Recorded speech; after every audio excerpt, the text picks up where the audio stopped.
made our documentary on Walton Hill Park to try and help save the park. After the announcement that Everton's football ground were going to build a stadium on top of the park and take away all the greenery. The local residents are now still very upset over this and are doing what they can to try and save it. After researching into the different documentary modes, me and Becky decided to make an expository type documentary. We decided on this because we wanted to add a lot of interviews and a lot of different scenery. We also wanted to add some archive footage. Our documentary is 4 minutes long. When editing the documentary, we realised some of the interviews weren't usable and some of them needed serious editing.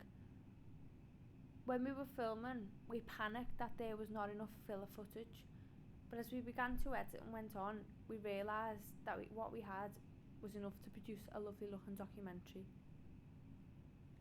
Our main problem was the sound. Throughout the whole film, the sound's not great, and the problems occurred because we were outdoors and we didn't have much of a plan, as we were quickly interviewing passing local people, and many people didn't want to stop and talk. Although we used a Rode microphone on the camera, the main sound interferences were things such as traffic, people talking in the background, and the wind. This was a massive issue. It also restricted us from getting some footage we wanted to get, such as an interview with a fisherman and a panning shot with natural sounds such as birds in the background. I think that even though it is all shot outdoors, the lighting is still quite very bright. We shot on 2 different days and the weather was dull during both days. It was a disappointment, but we could not use any studio lights as it was all very fast paced. Everything was unpredictable. We had to rely on natural sunlight.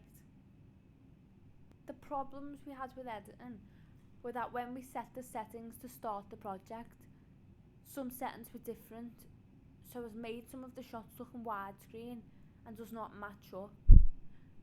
But we googled the problem and tried our best to make the final film look as good as we could. When we were filming, we had one major problem, which was the memory cards. When we were filming a really good interview, the card said it was full and cut half the interview out.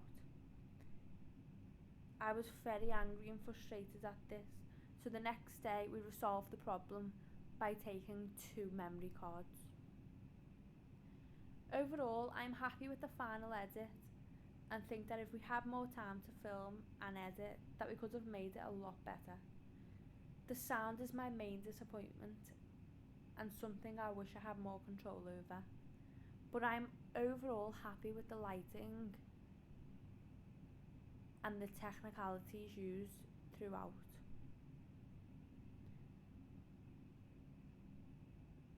Every shot was bright enough to see and it all matched up.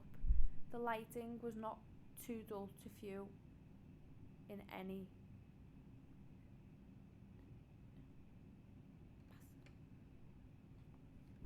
Overall, I'm happy with the final edit and think that if we had more time to film and edit, that we could have made it a lot better.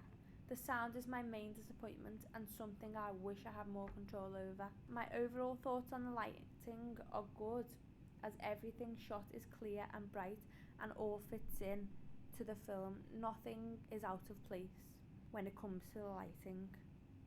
Everything is clear and bright, and I understand that the brief said to think about the light. I hope our documentary is good enough for the audience to understand that it's expository and everything was fast paced and unplanned.